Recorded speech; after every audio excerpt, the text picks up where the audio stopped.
Hello, it's me, the EDI Jester. Hello and welcome to the Court of the EDI Jester. Good morning, good afternoon, good evening, good night, wherever you are. Have myself a cuppa, as usual.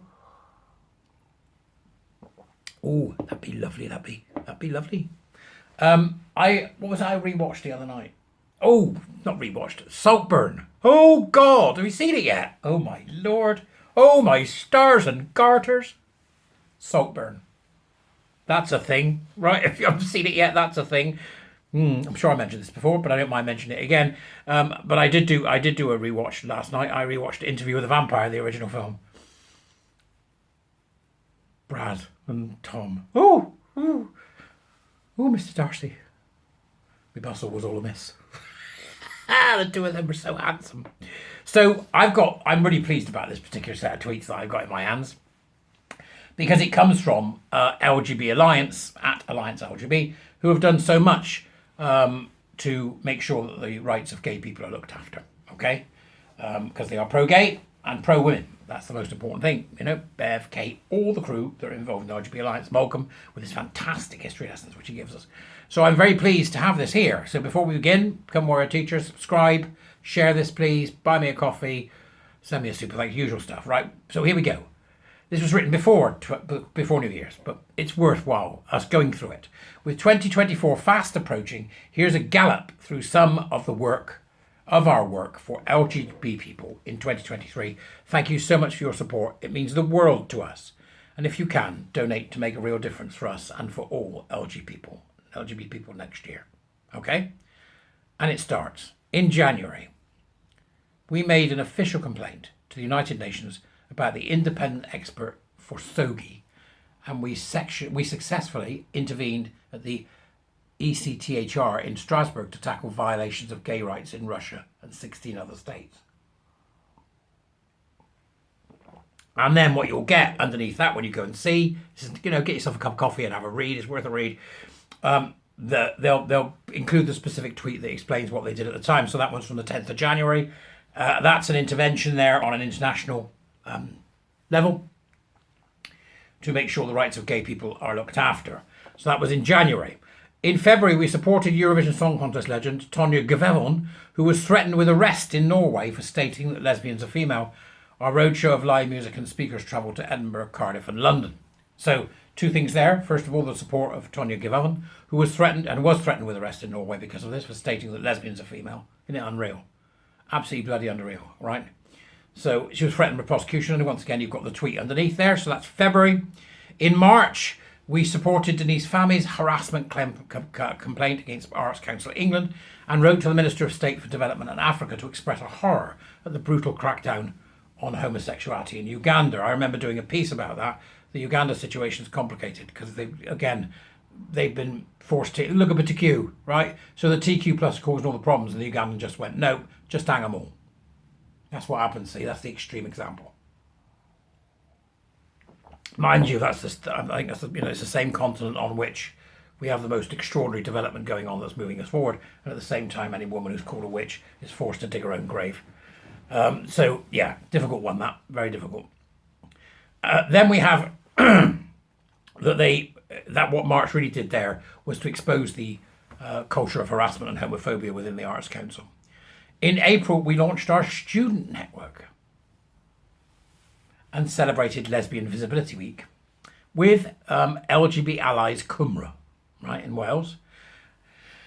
So the launch of a new network for lesbian, gay and bisexual students across the UK. So that's a biggie, I think. That's a big, we want to see that grow. So we've got to fund it, but we've got to see it grow. And then in May, we met with the UN's independent expert for SOGI, with our friends, the Men's Network one, which is the Gay Men's Network. That's our Dennis, Mr. Menno, me. I think I'm an educational chap, I think. Dennis, am I? Mr. Menno, Dennis. Yep, Hassan. People working within the Gay Men's Network. And with Lesbian Labour, who I met recently at the conference. Lovely, lovely stuff. Yep. And they travelled to Geneva to put our case to Simon Manley, the UK's permanent representative at the UN. So it was very important there, because this guy, this expert for SOGI, is this Victor Madrigal Bullake, whatever his name is. He's a real problem, folks. Real problem on the international stage. In June, the LGBT Alliance had a big night out in Newcastle. I was there. It was great. And consulted with Antonia Antoniazzi on clarifying the meaning of Sex and Equality Act. Now, you may remember that Tonya Antoniazzi is the one that recently got set upon by a coordinated conspiratorial group of reprobates called Labour students or Labour youth or something, who all went crying to their mummies. In one case, literally, right? Off he went. Oh, see the text I've had from my mother.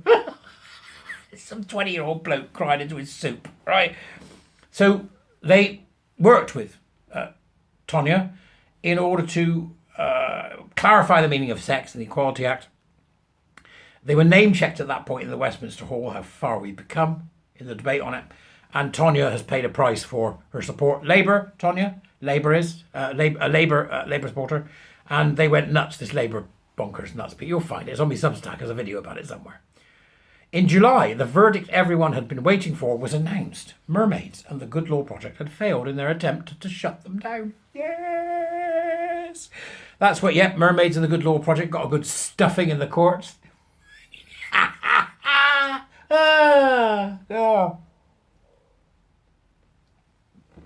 So that's that. What was at the time that dreadful Susie Green woman and that awful Fox smasher, Good Law man, what's his name? Johnny One Porn? Yeah, whatever it is. We are delighted, they said, that the tribunal found in our favour. I bet you were, because I certainly was. Delighted was the word. In August, we celebrated LGBT History Month and produced a film about the legendary Fred Sargent. We also supported Jenny Watson when her lesbian speed dating event was targeted by male activists and shut down by her venue owners. In September, we promoted free speech at the House of Lords, and having been again rejected by the Labour Party for a stand at their conference, promoted our own fringe event instead with the Gay Men's Network and Lesbian Labour. You see? Collaborative. Collaboration works, folks. It's not complicated. In October, the Manchester Big Night Out, which was lovely. Had a nice time. Very nice indeed. Represented LG people at the Conservative Party conference, and of course held our own fabulous conference at the QE2 in London. It was a great day. It was a great day. Great event. Met some really interesting people. I got to meet Joanna Cherry. That was exciting. Bet she still doesn't watch my YouTube. Joanna, do better. And then in November, we wrote to MPs and urged them to separate the LGB from the TQ+. This is very important this year. It's another thing on the agenda this year. Wherever you see it, correct it. Yeah. We also broadcast our webinar Bisexuals Fight Back. Check out on our YouTube channel to catch up all the films and web as well. All the links are in there for you. And in December, our trustee, Professor Wintermute, ensured that occupational pension equality for same-sex couples was finally achieved. They've made submissions to consultations, engaged with politicians, campaigned against the medicalisation of children, championed single-sex places for lesbian and gay men, called out the homophobia of the Conversion Practices Bill, and challenged discrimination against LGB people. What a year! What a year, LGBT Alliance. My congratulations. I'm a member. Why aren't you is the question, right? That's the LGBT Alliance roundup, and I'm very pleased to see it. Thank you very much indeed. See you later.